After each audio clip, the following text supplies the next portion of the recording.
하나님 말씀 열왕기상 12장 28절부터 보도록 하겠습니다. 28절부터 33절까지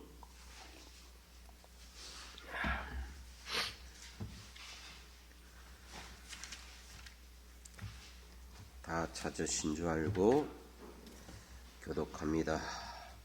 만일 이 백성이 28절 이에 계획하고 두 금송아지를 만들고 무리에게 말하기를 너희가 다시는 예루살렘에 올라갈 것이 없도다. 이스라엘아, 이는 너희를 애굽 땅에서 인도하여 올린 너희의 신이라 하고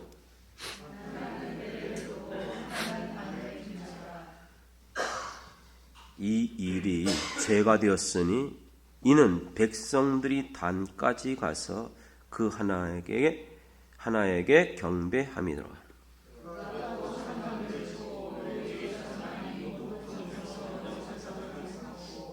여덟째 달 곧 그 달 15째 날로 절기를 정하여 유다의 절기와 비슷하게 하고 제단에 올라가서 베델에서 같이 행하여 그가 만든 송아지에게 제사를 드렸으며 그가 지은 산당의 제사장을 베델에 세웠더라. 그가 자기 마음대로 정한 날 곧 8째 달 15째 날로 이스라엘 자손을 위하여 절기로 정하고 베델로 쌓은 제단에 올라가서 그냥 하였더라. 아멘, 아멘.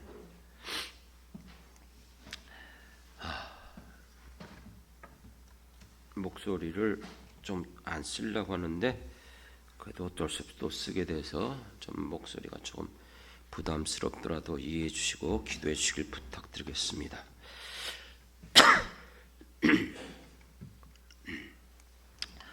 오늘 이 말씀을 통해서 우리 기독교인들은 정말 평생 주님이 나를 부르실 때까지 가장 많이 우리가 하는 것이 예배예요. 그렇죠?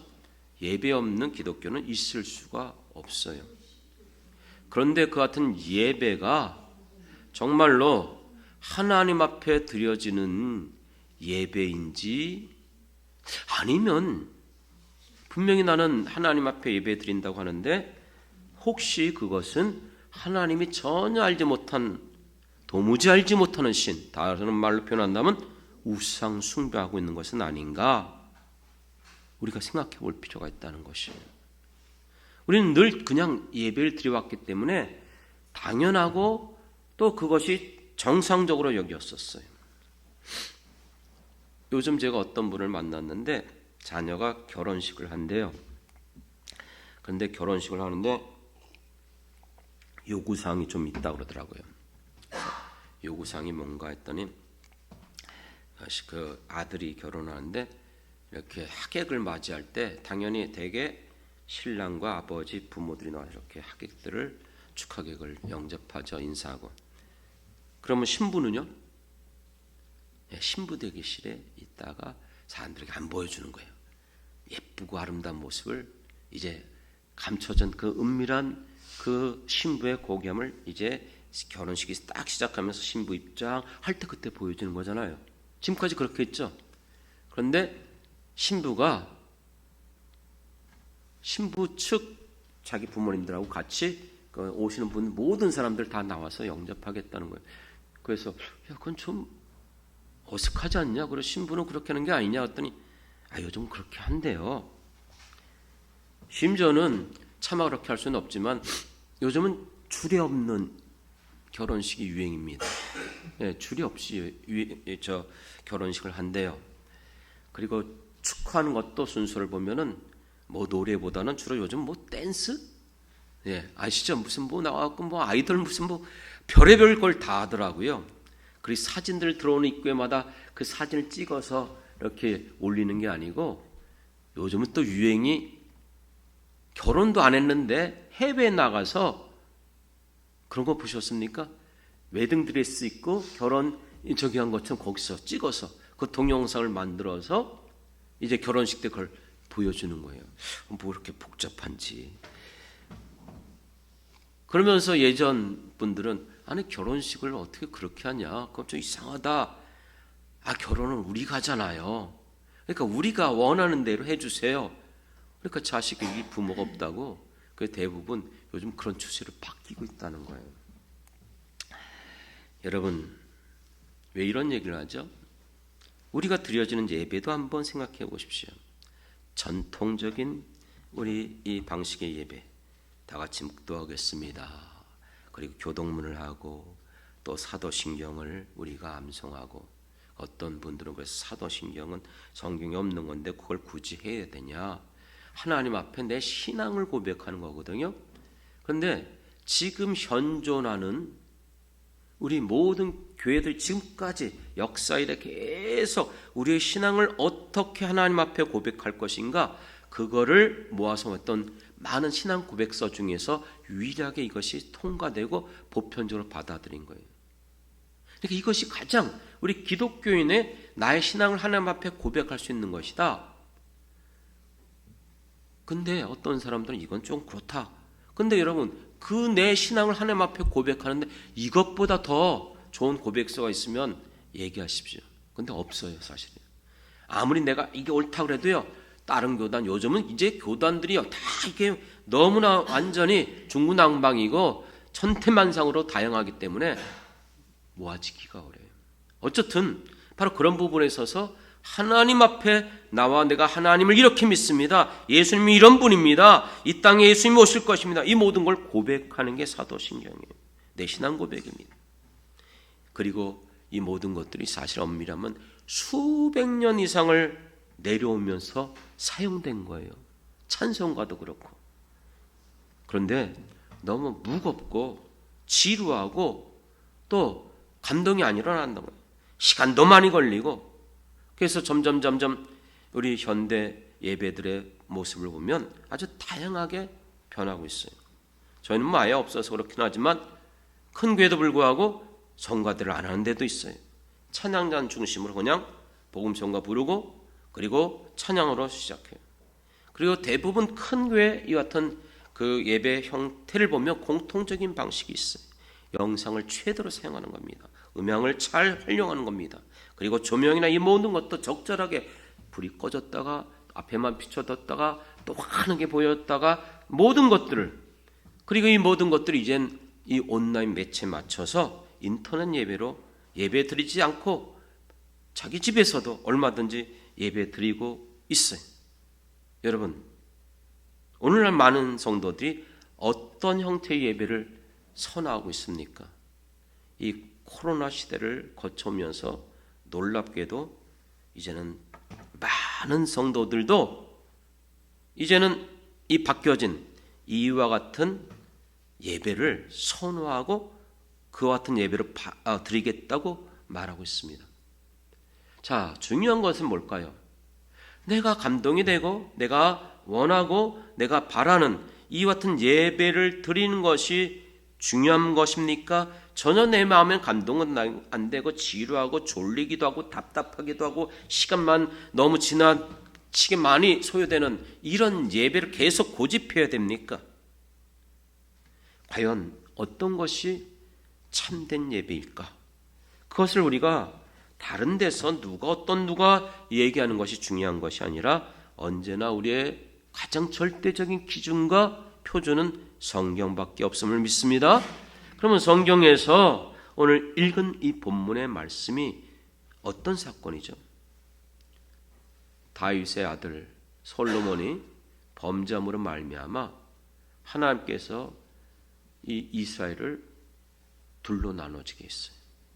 그래서 솔로몬의 아들 르호보암이 차지한 유다와 레위 지파, 그리고 여로보암이 차지한 북이스라엘의 10지파들.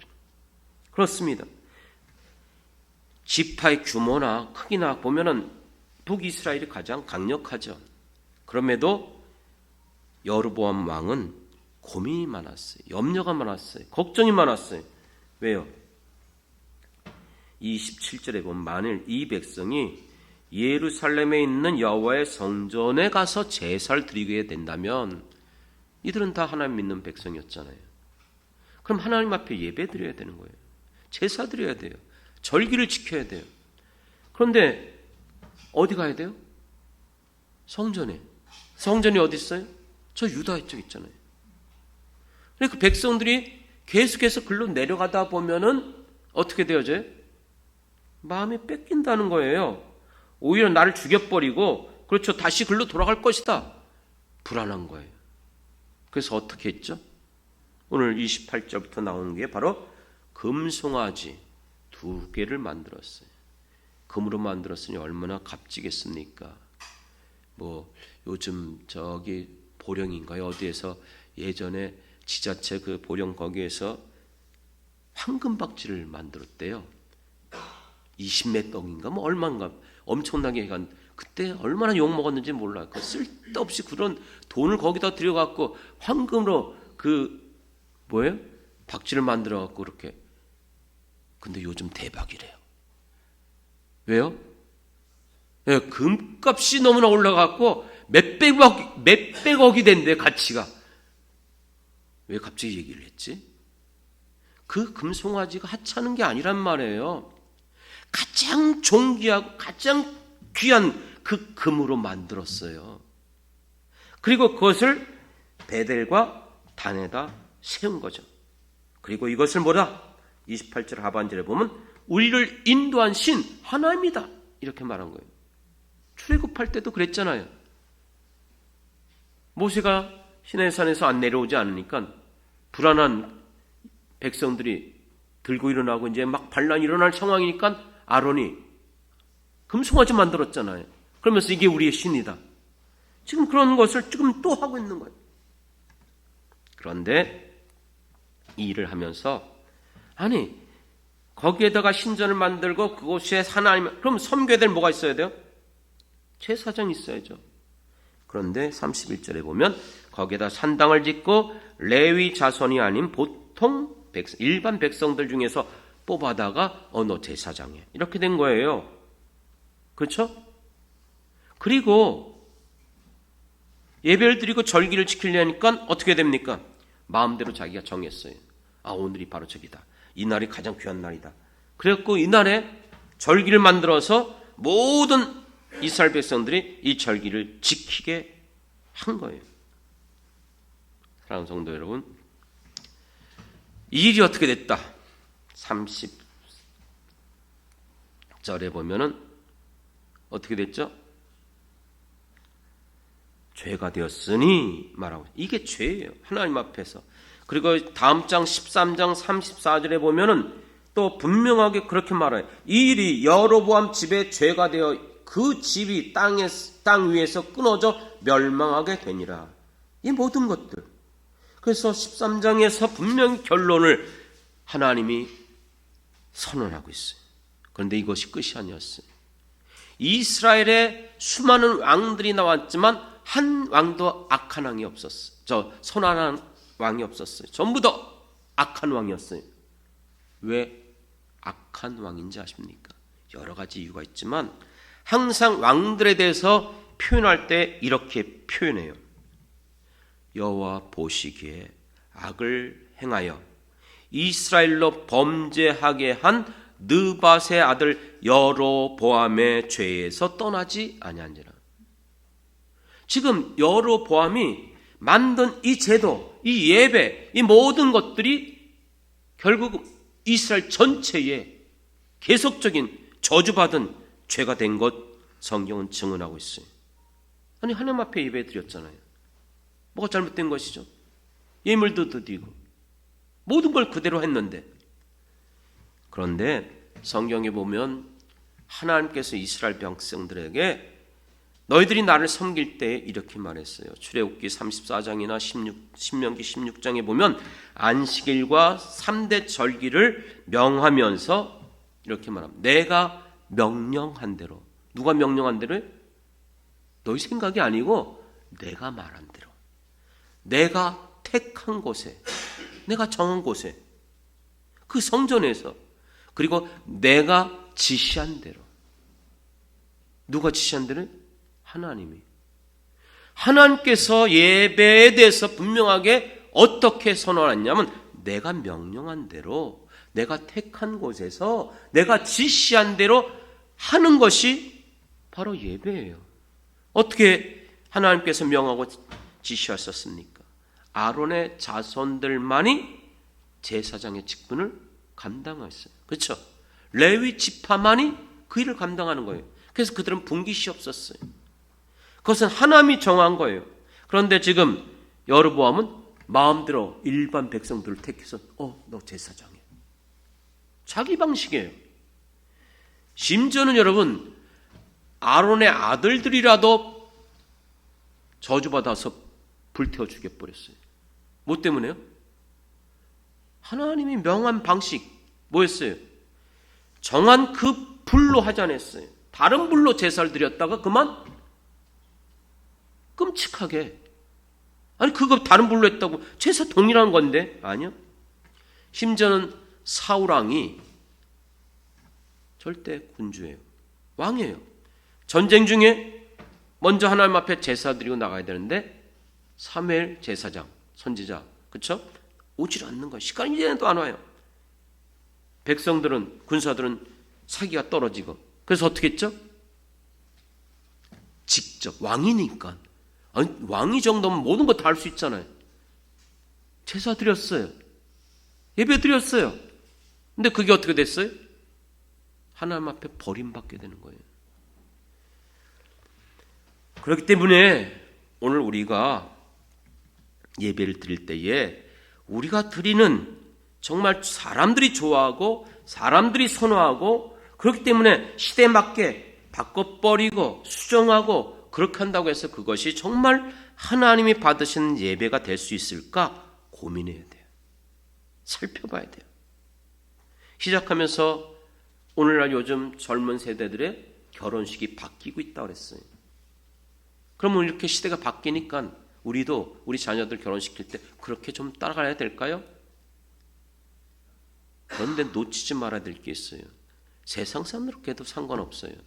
우리는 하나님의 자녀들, 예수를 믿는 하나님의 백성들인 줄 믿습니다. 그럼 우리가 믿는 결혼식은 뭐죠? 누가 정한 것이죠? 결혼은 하나님이 만드신 제도입니다. 맞죠? 그렇기 때문에 우리의 결혼은 하나님 앞에서 하는 거예요. 그리고 이것을 성스러운 예시라고 말합니다. 그게 결혼이에요. 그렇기 때문에 죽었다 깨어나도 방식과 순서에 약간 차이가 있을런지 모르지만 이 결혼은 하나님 앞에서 하는 게 우리 기독교인의 결혼입니다. 맞죠? 그건 안 바뀌어지는 거예요. 그리고 반드시 선언문이 있어요. 뭐죠? 내가 성부와 성자와 성령의 이름으로 말하노니 이 두 사람은 뭐다 이제? 그렇죠? 하나님 앞에서 안 바뀌는 거예요. 그거는요. 그게 기독교예요. 예배도 마찬가지예요. 예배라는 게 뭘까요? 단어에도 사전에도 보면 그렇게 나와요. 예배란 최고의 지존자인 하나님 앞에 찬양과 경배와 감사와 인간의 최상의 것을, 가장 존귀한 것을 드리는 것이 예배다. 이게 예배래요.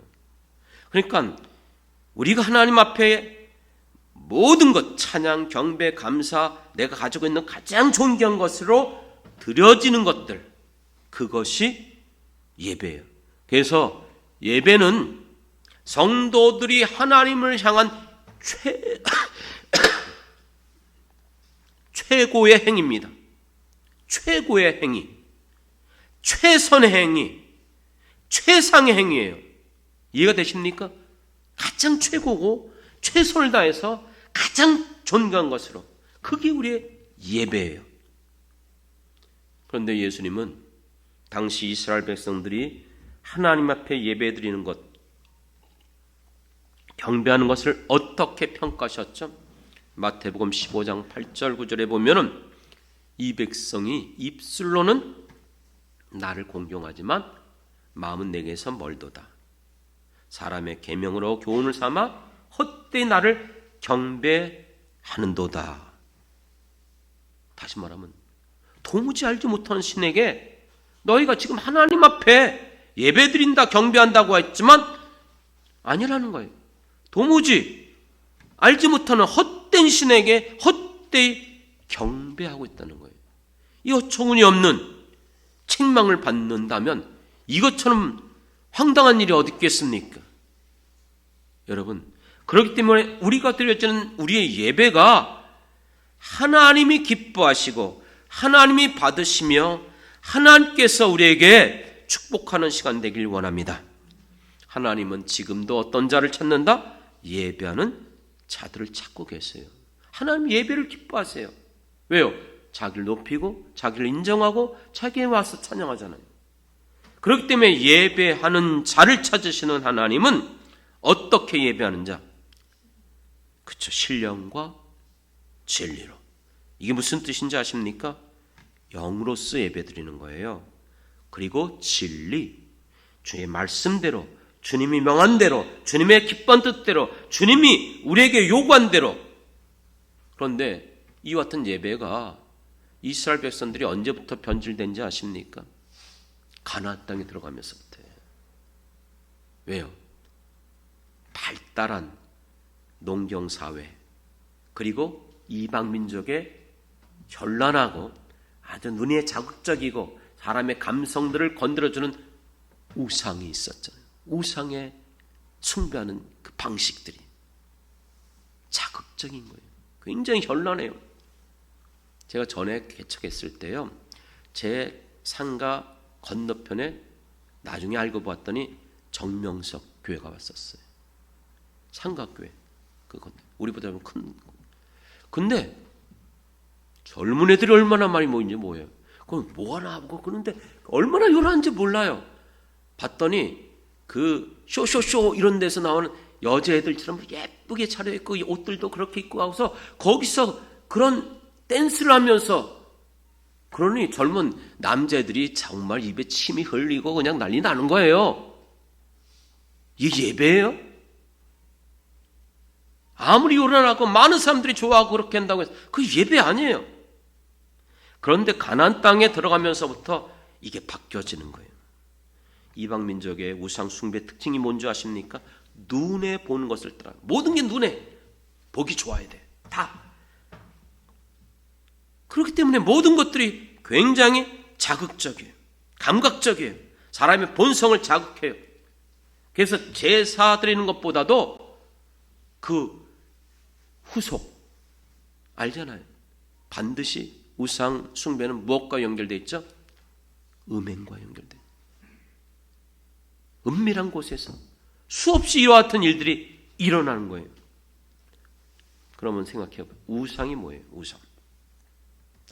우상이라는 것은요, 인위적으로 어떤 재료를 가지고 사람이 만든 신의 형상이래요. 맞죠? 그리고 그거를 숭배의 대상으로 삼아서 믿는 것, 그게 우상이에요. 그러니까 세상에 있는 모든 종교는 다 우상이에요. 왜요?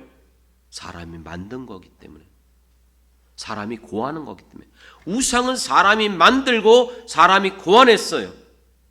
그렇기 때문에 사람이 만들고 고안한다는 말은 역설적으로 말하면 자기가 바라고 자기가 원하는 형태로 만들어버리는 거예요. 맞죠? 그러니까 모든 이 우상을 숭배하는 것은 가만히 들여다보면은 자기가 바라고 원하는 것을 거기다 심어놓은 거예요. 그래서 예전에 꽤 오래된 책이지만 현대우상이라는 책이 있었어요. 그 책에서 그러므로 이 시대 가운데도 수많은 우상이 있다. 그 우상이라는 게 뭐냐? 그건 눈에 보이지 않는 우상이다. 자기가 바라고 원하는 것을 숭배하고 그것을 더 하나님보다 따른다. 뭐죠? 잘하는 돈, 권력, 명예, 권세, 건강, 그렇죠? 이 모든 것들, 눈에 보이는 것들, 하나님보다도 더 의지하는 것들. 그런데 예수님도 그런 얘기 했잖아요. 내게 오는 자, 나를 따르는 자는 나보다도 부모나 자식이나 전토를 사랑하는 자는 내게 합당치 않다. 출애굽기에서 나오는 10계명에서도 하나님은 질투하는 하나님이라고 했죠. 나보다 다른, 그렇죠? 우상을 숭배하는 것. 나 외에 다른 신이 없다고 했어요. 하나님만을 경배한다고 했어요. 그렇게 말을 했고 우상을 섬긴다? 이율배반적인 것이고 그건 하나님이 정말 싫어하는 일이에요. 그런데 최근에 들어와서 자주 이런 말들이 이젠 입에 오르내리고 있어요. 요즘은 또 다른 우상이 있다. 들어보셨죠? 그 또 다른 우상이 뭐예요? 하나님이라는 우상. 아니, 우리가 믿는 하나님이 왜 우상입니까? 우리 하나님 믿는데 왜 이 하나님이 우상이에요? 그런데 그 하나님이 우상일 수 있다는 거예요. 성경에서 말하고 있는 하나님 말씀을 통해서 우리에게 분명히 보여주고 나타나신 그 하나님이 아니고 내가 바라고 내가 원하고 내가 생각하는 하나님을 만들어버린 거예요. 그리고 와갖고는 정말 하나님을 찾는 게 아니고 내가 만들고 내가 원하는 하나님을 찾고 있는 거예요. 그래서 나와서 뭐하냐? 그런 하나님을 우상으로 섬기는 사람들은 자기가 바라는 거 달라는 거예요. 내가 원하는 것을 내놓으라는 거예요. 잘 생각하면 그래요. 와서 허구한 날 뭐 하는 거예요? 이거 주세요. 저거 해주세요. 이 문제 해결해 주세요. 이거 도와주세요. 축복해 주세요. 물질 주세요. 맨날 우리는 그와 같이 구하고 구하는 것이 예배로 바뀌어지고 있는 거 아닌가? 이건 우상이에요, 우상. 하나님 아니에요. 내가 바라고 원하는 것, 그것을 위해서 신을 만들었는데 거기에다가 하나님이라는 이름을 붙여놓은 것 뿐이죠. 생각해 보십시오. 오해는 하지 말고 잘 들으셔야 돼요. 정말 뜨거운 교회, 무조건 뜨거운 교회면, 그 뜨거운 예배면 이게 살아있는 예배일까요? 야, 정말 은혜롭다, 정말 내가 감동이 된다, 그러면 그것이 정말 하나님 인정하는 예배일까요? 내 감정, 내 생각, 내 판단이 아니라 진정한 은혜는 예수 그리스도 십자가 외에는 없음을 믿습니다. 내 감정 아니에요. 우리의 은혜는 예수 그리스도의 십자가를 통해서만 나갈 수 있어요. 사람의 감정이 아닌 우리 안에 나를 주도해서 나를 근심케도 하고 나를 눈물 흘리게도 만들고 나를 정말 안타깝게도 만드는 성령님의 임재하심, 내재하심이 있는 예배가 하나님이 기뻐하는 예배가 될 줄 믿습니다. 그렇기 때문에 하나님은 겉으로만 보여지는 형식적인 예배들을 정말 싫어했어요. 그래서 문을 닫아버리라는 거예요. 그런 사람들은 오지 말게 하라는 거예요. 그게 말라기서 얘기죠. 그들이 하나님 앞에 예배드리면서 어떻게 하고 있다? 나를 사랑하지 않는다는 거예요. 그랬더니 하나님이 너희들이 나를 사랑하지 않는다? 이스라엘 백성들, 아니 언제 우리가 하나님을 사랑하지 않는 게 어디 있습니까? 하나님 말씀하시길 너희들은 나를 사랑한다, 나를 공경한다고 말을 하면서 공경하는 모습 보자. 너희들은 나에게 와서 예배를 드리는데 눈먼 거, 저는 거, 병든 것들을 가지고 왔다는 거예요. 그런 거 총독들에게 갖다 바쳐봐라. 좋아하겠느냐? 말라 비틀어진 예배, 감사가 없는 예배, 형식적인 예배, 그런 예배에 하나님은 아무리 그곳에 와서 예배 드린다고 할지라도 별로 감동하지 않습니다. 기뻐하지 않습니다. 그렇기 때문에 미가서에서도 그 말씀하잖아요. 유명한 말씀 잘 알잖아요. 내가 하나님 앞에 나갈 때 무엇을 가지고 날까? 천천의 수양과 만만의 기름을 가지고 나간다고. 심지어는 내 몸의 열매, 내 아들을 바친다고 해서 하나님이 그것을 기뻐하실까? 아니라는 거예요. 사람들은 너무나 착각하고 있어요. 지난주에 우리가 이사야서 말씀을 살펴봤었어요. 이사야서 1장에서 이스라엘 백성들, 하나님을 믿는 백성들을 향해서 뭐라고 책망했는지 아십니까? 소도 주인을 알아요. 나귀도 주인의 구유를 알아요. 짐승들도 주인을 알지만 이 백성은 나를 알지 못한다는 거예요.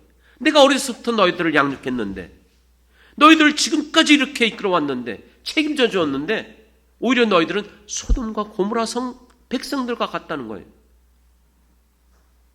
그러면서 너희들이 나에게 무수한 재물을 드린다 할지라도, 내게 기도를 계속해서 구한다 할지라도 내가 그 재물 받지 않고 그 기도 응답하지 않겠다는 거예요. 하나님의 말씀이에요. 사랑하는 성도 여러분, 우리가 지금 생각해 보십시오. 왜 예배를 드리고 있죠? 우리가 예배를 드리는 이유가 뭘까요? 여러 가지 많은 이유가 있지만 이것을 잃어버렸으면 여러분 책망받을 수밖에 없는 예배고 여러분의 그 예배는 하나님 기뻐하지 않습니다. 우리가 예배 드릴 수 있는 첫 번째 이유는 아무런 자격이 없어요. 아니, 우리 행위로는 죽어 마땅한 존재들이었어요. 그런데 오직 하나, 예수님의 십자가의 보혈로 인해서 우리가 하나님 앞에 나갈 수 있는 길을 얻은 줄 믿습니다. 믿습니까? 언제나 우리가 이 자리에 왔을 때에, 내가 주님 앞에 예배 드릴 때에 내 수고, 내가 드릴 어떤 것도 여러분 주장하거나 그거 드러내지 마세요. 그거 아무것도 아니에요. 가치 없어요. 미가서 얘기했잖아요. 천천의 수양과 만만의 기름, 내 몸에 열매를 드린다. 무엇을 드린다? 그거 기뻐하잖아요. 우리가 자격이 없지만, 부족하지만 오늘도 또다시 예수님의 십자가를 의지하고 나를 다시 한번 깨끗게 하고 의롭다고 하신 그 하나님의 은혜로만 우리가 이 자리에 선 줄 믿습니다. 그리고 우리가 살아가는 날 동안 많은 어려움이 있어요. 하지만 그거 됐다 안 이루어졌다 그것 때문에 여러분의 마음이 흔들리면 안 돼요. 다니엘의 세 친구가 뭐랬죠? 풀무불에 던져지기 전에 뭐라고 했어요? 내가 그리 아니하실지라도 나는 하나님을 끝까지 붙잡겠다는 거예요. 내가 요구하는 대로 이루어지는 것, 그것이 하나님이고 안 이루어지면 그 하나님 아니다? 그건 내가 만든 우상이에요. 내가 그렇게 구했는데도 이루어지지 않는다 할지라도 나는 이 믿음, 내가 믿는 하나님을 결코 버리지 않겠노라. 믿습니까? 그래서 사도 바울도 육체 가시를 위해서 3번이나 기도했어요. 그렇죠? 그런데 어때요? 고쳐주셨습니까? 아니요. 그런데 뭐라고 얘기했죠? 내 은혜가 내게 족하도다. 그래서 그가 유명한 고백이잖아요. 약할 때 강함이라. 내 약함으로 하나님의 은혜가 온전히 내게 머물게 됨이라. 할렐루야.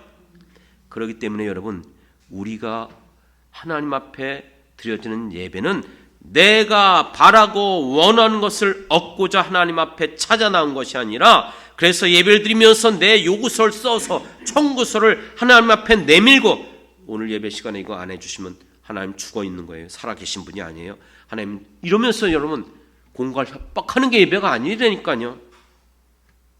그러면 확실히 합시다. 예배는 누구를 만나러 온 것이죠? 누구를 만나러 온 거예요? 하나님 만나러 온 거예요. 하나님 만나러 온 거예요. 유명한 사람 아니에요. 존경받는 목회자 아니에요. 저 만나러 온 거 아니에요. 왜 갑자기 저를 넣었지? 거기 들어갈 사람도 아닌데. 요즘 정말 인기 있는 정말 훌륭한 목사님들을 찾아 여기저기 옮겨다니는 사람들이 너무나 많아. 물론 그분들이 뛰어난 분들인 것은 사실이에요. 하지만 진정한 예배는 지금도 살아계시고 우리 가운데 역사하시는 하나님을 만나는 것이며 그 음성을 듣는 것입니다. 믿습니까? 이렇게 준비하는데 갑자기 생각나는 찬양이 있더라고요. 우리 찬양단이 불렀던 찬양인데, 부르신 곳에서. 기억나시죠? 부르신 곳에서 나는 예배하네. 어떤 상황 속에서도 나는 예배하네. 내가 걸어가는 그 길, 그곳이 길이 되고 살아가는 그곳이 삶이 되어지면서 어떤 곳이든지 주님 앞에 나가 예배하는 예배자가 바로 하나님을 만나게 될 줄 믿습니다. 두 번째는 여러분, 만약에 하나님을 만나라 이곳에 와서 예배를 드린다면 여러분들이 볼 수 있는 게 있어요. 어떤 걸 보죠? 은혜로운 찬양입니까? 눈에 들어오는 영상 시스템, 안락하고 편안한 이와 같은 것들, 그런 것들도 우리가 필요한 건 사실이에요. 그러나 예배 드릴 때에 여러분들이 하나님을 만나러 오셨다면 반드시 느끼고 공감하고 체험하고 눈으로 목도할 수 있는 것이 영광 중에 우리 가운데 임재하시는 하나님의 거하심인 줄 믿습니다. 믿습니까? 눈에 보이지 않는다 할지라도 느껴져요. 솔로몬 성전에 하나님의 영광이 구름같이 가득 찼다. 그거 느껴지는 거예요, 여러분. 여러분 예배드리다가 어떨 때 그런 거 분명히 여러 번 경험했잖아요. 그러니까 우리는 늘 사모하는 거예요. 하나님, 오늘도 예배를 통해서 우리가 찬양할 때에 하나님의 그 충만하심이 이곳에 임재하여 주시옵소서. 그리고 여러분들이 예배하러 이 시간 나오면서 다시 한번 십자가를 바라보는 거예요. 예수님을 바라보는 거예요. 그분의 그 보혈을 다시 한번 여러분 경험하는 거예요. 나를 깨끗게 하시고 나를 다시 한번 의롭다고 하시며 하나님 앞에 나갈 수 있는 길을 우리에게 허락해 주신 것 믿습니까? 그거 없이 나오면 안 돼요. 그런 마음 없고 그런 감동 없이 어떻게 예배드리는 그게 여러분 하나님 앞에 상달되겠습니까? 그 일을 위해서 우리 안에 성령이 내재해 주셔서 감동시키고 깨닫게 하시고 느끼게 하고 보여주게 하시고 믿습니까? 그러니까 성령의 충만한 역사가 없으면 예배가 살아있지 못해요. 아무리 뛰어난 찬양단, 악기, 영상 이거 쏟아붓는다 할지라도 그건 인간의 감정만 건드는 거예요. 진정한 내 안에 깊은 곳에서 내재하시는 성령님이 주체할 수 없는 정말 내 마음에 자꾸 나를 일으켜주는 거예요. 자꾸 내가 이렇게 견딜 수 없게 만드는 거예요. 그리고 하나님이 나를 지금 붙잡고 있구나. 나를 감싸고 있구나. 예수님의 그 십자가가 나 안에 지금 다가오고 있구나. 이거를 한 번 경험하면 안 돼요. 날마다, 매일마다, 오늘도 이 시간 믿습니까? 여러분, 내가 이렇게 아무리 이렇게 얘기한다고 해도 목사님 나는 안 느껴지는데 자꾸 나보고 어떡하라고요? 여러분들이 사모함이 없어서 그래요. 정말 사모함이 있어야 돼요. 왜요? 첫 번째, 나 자신 알잖아요. 내가 자격 없어요. 내가 이 앞에 서 있다고 여러분보다 더 자격 있습니까? 아니요, 동일해요. 우리는 정말 자격 없는데 오직 우리가 이 자리에 설 수 있는 것 오직 예수님의 십자가밖에 없어요. 그 십자가를 또다시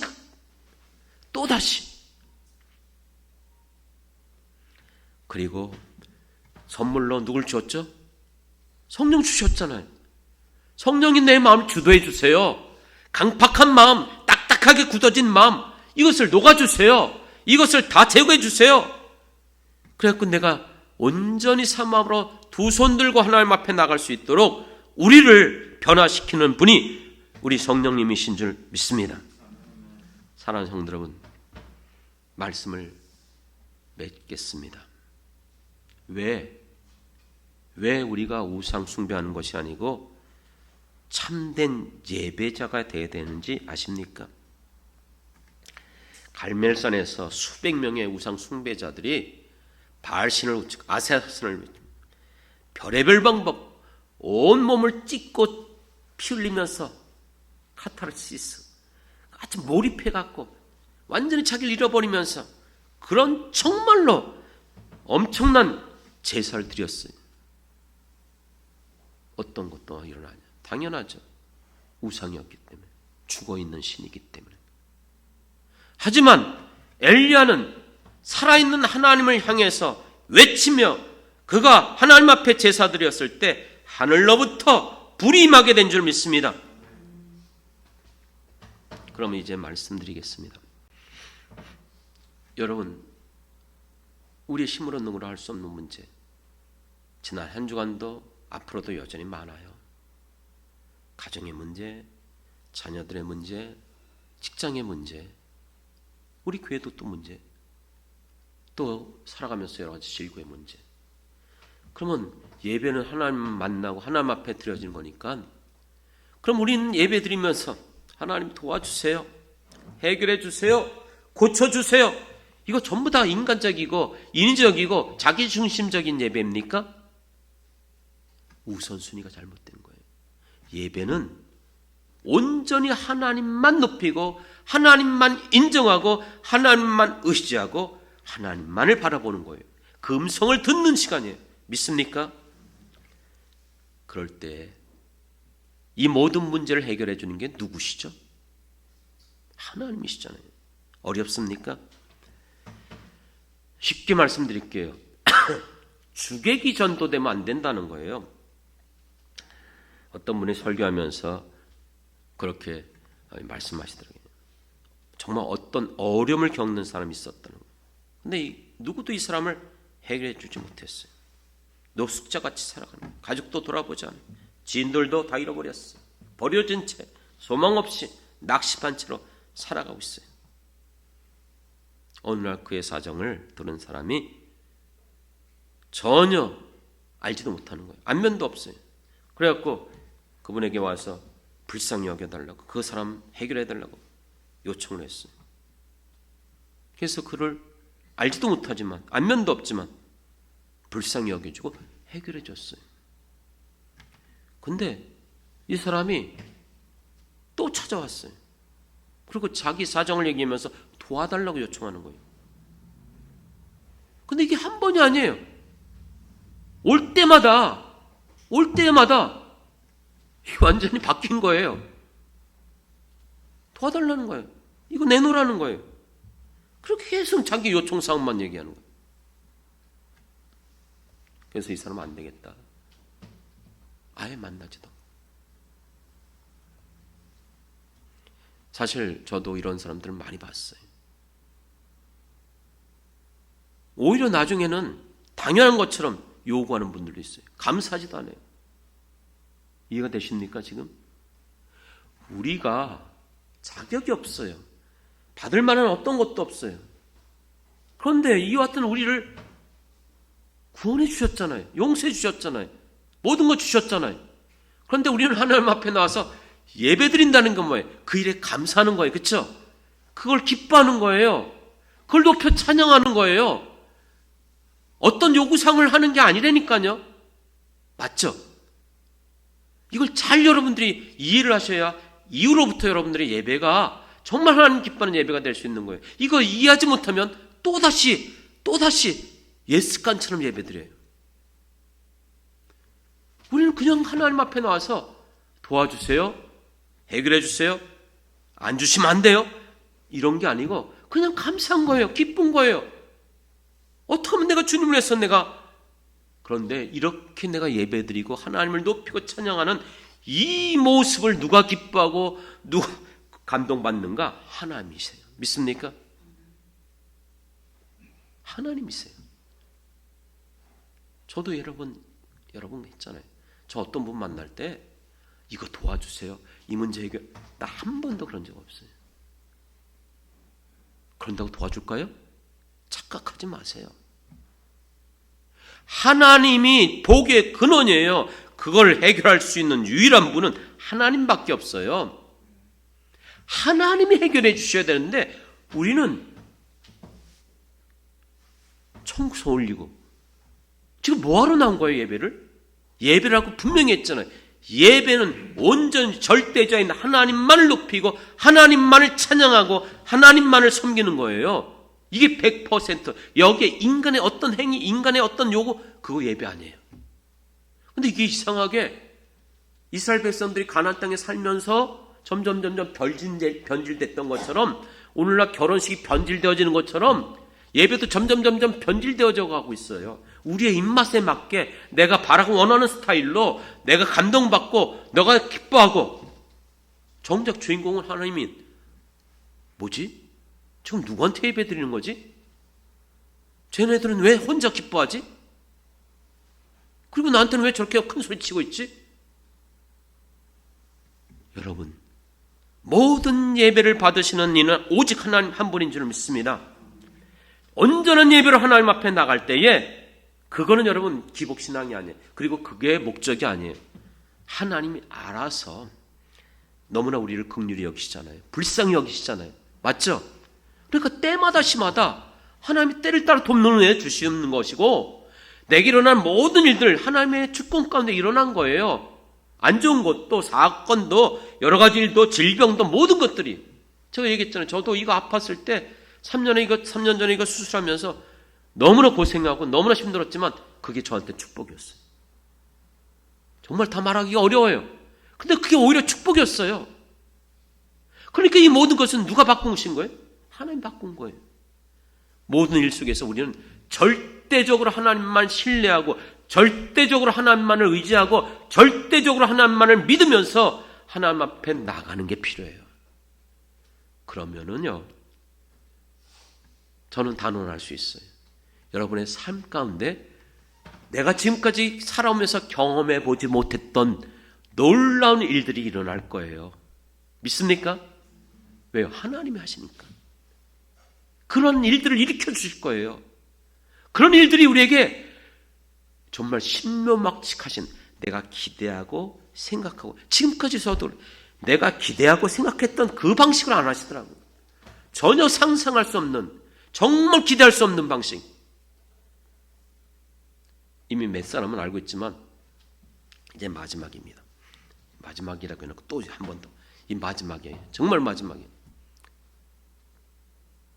몇 분은 이미 한 번 들었지만 제가 상상할 수 없는 일이 일어났어요.